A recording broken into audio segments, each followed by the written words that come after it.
edge of the world sa Riyadh, yun yung pinakamataas na peak ng Riyadh.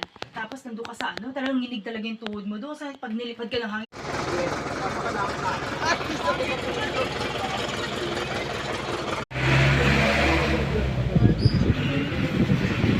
Ayan lang ba yun? Ano lang mali ka?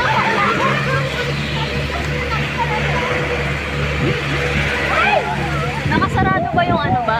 Pinto ng lift? Asawa ba Ayan lang ba yun? Ano lang mali ka?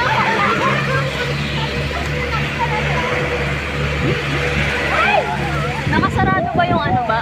Pinto ng lift? Asawa ba